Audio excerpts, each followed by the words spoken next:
Today we're starting the build of the wren kit in 5-inch gauge, so it's quite a big loco and we need a bit of workspace around it. And we also need to set up various tools. You've got some Allen keys coming with the kit, but you'll need spanners, screwdrivers, nut runners, little socket set open enders, and maybe a drill for cleaning out the holes when the bolts go. So once we've got those together, we can make a start on the first page. Actually, we're selling it in 4 stages. So stage 1 is chassis parts, which includes wheel sets and cylinders. And then stage 2 is valve gear and brake gear and saddle. Stage 3 will have the boiler, and stage 4 is all the other parts. But that doesn't actually relate to the pages. Yeah, so stage 1, we've actually got page 1, 2 and 3 that we're going to work through straight away. Yeah, we'll go by page number really, just to set up the parts, because everything's in its pack, and section 1 will be on page 1. So you can identify where all the parts are. It's a good idea to try and get your head around this, but don't lose all the little labels. If you take things out and lose the label, you don't know where they go. So just make sure things stay in their packs. So we begin with the chassis. I've got the 2 frame sides here. One unwraps, just unwrapping this one.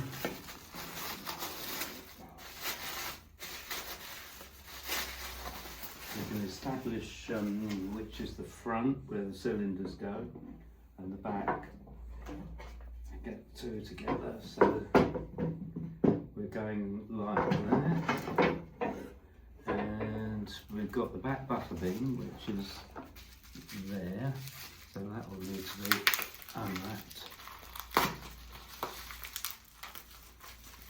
And you've also got to look at where your nuts and bolts are. So this is quite an important thing, to get the right bolts in the right places. If we look here, you can see it's saying there's an M4, so C for countersunk, M4 by 10. So we look for those. We've got hexagon M4 by 10. M4 by 8.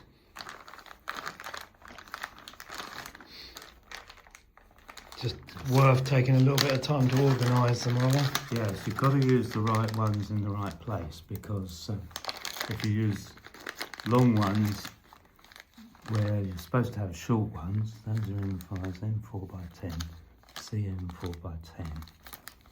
But there's also a difference with some of them that are stainless. So make sure you get the right CM4 by 10, 10 off. CM4 by 10, 10 off. Okay. So those are the right ones. I did reorganise all the screws into the different sorts of heads at one stage. It was quite an idea to just have a bag with all the countersunk ones, all the hexagon ones and so on.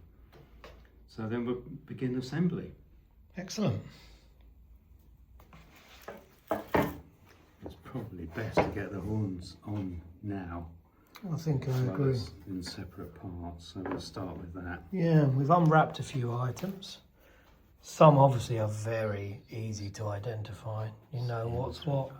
But I've kind of kept the labels to one side just to make sure we know what's what and we can follow that drawing. So we're starting with the horns. You can see here, CM by 10 by 24. So they're countersunk M3 nuts, 10mm long, 24 in a pack. Yeah, so this is the pack of them. We're just lining the horns up, making sure you got the holes for the keeps. Yes, on the outside. yeah, the threaded hole for the keep goes at the bottom. At the moment we're working upside down. We'll get these in first before we assemble the chassis. It's a little bit easier to do that way.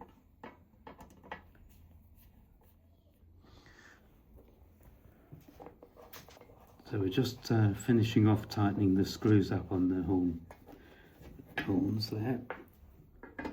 they've got to go with the countersink on the outside and the blocks on the inside.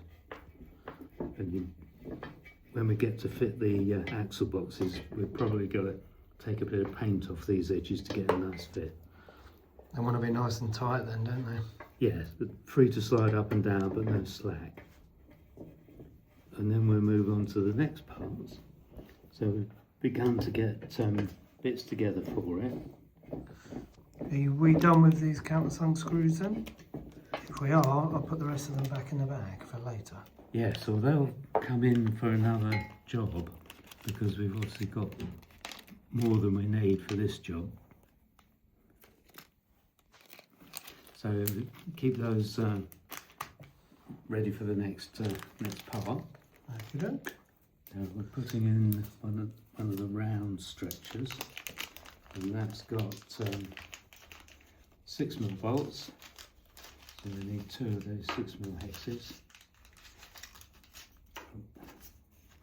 Keep that, otherwise we'll lose the size of bolt that we need. And we're putting round stretcher in the front. It's quite a nice idea using the bottom of a box as a build table. I like that. Saves you scratching your tabletop up, doesn't it? Yeah, sure. Right, so that's going to go there.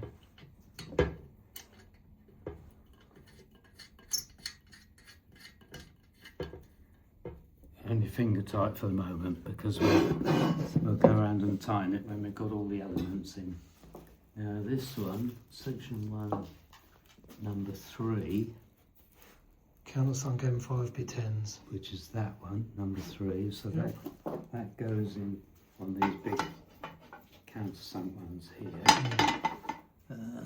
M5x10s now. Right, okay. Bit of a hunt through, we'll find them.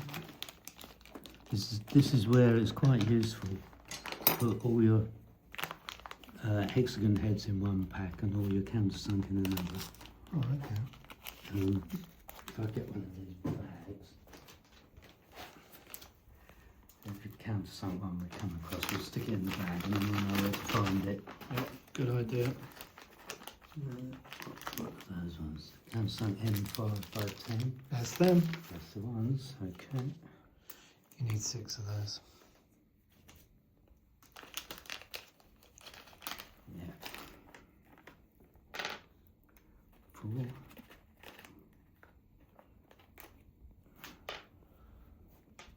So there's 6, there's 1 spare. 2.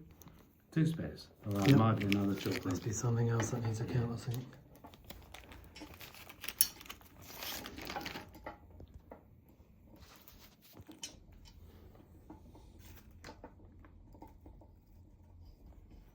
Let's just get that started.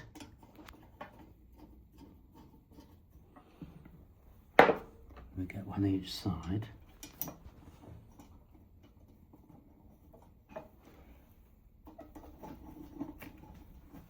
We won't tighten anything up too much yet because we've still got this stretcher to go in here. And Rear buffer beam. then the rear buffer beam. Yes, that's all the stretchers. Round one at the front. This one has the pump. This one over the rear axle, and then the buffer beam at the back. Excellent. We'll get that all tightened up. So just putting the rear brackets on here. This is something that might catch you out. You've got to keep your eye on. So hexagon M4x6 are just the top ones. And then you've got hexagon M4x8 for the 4 and the 4 on that side. So there's a short bolt on the top, and that's so you've got clearance for dropping in your foot plate at a later date. So Andy's going to be just putting these little brackets on first. Yes, you can identify which bracket goes where because they've got a number. This one's number 11. Yep. And if you look on the diagram, Oh, number I see. 11 Yep, number is, 11. is that one, which is left-hand side top bracket. Excellent. Okay. And they're threaded one side and bolted the other. Say it again, so. So the top ones go flush on the end here, Oh, I see. which is why they're short bolts, so you can drop the foot plate in. Excellent. And all the rest are 8mm. And this is all threaded as well, isn't it? So Yes, no nuts on the inside, just thread in. thread Yeah. straight in. Excellent.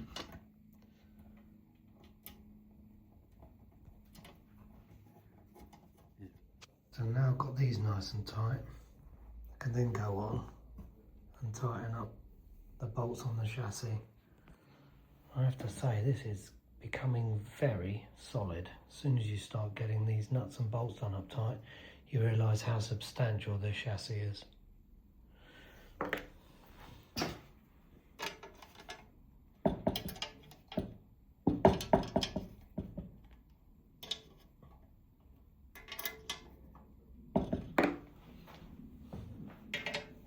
This side as well.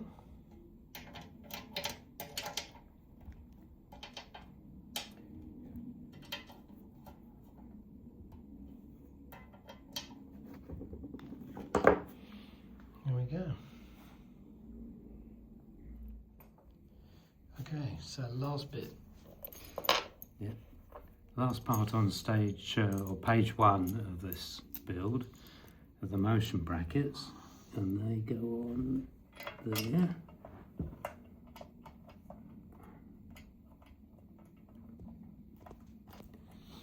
So once we've got everything together loosely, we can run round and tighten all the bolts up, and then you'll see what a nice strong rigid frame we've got.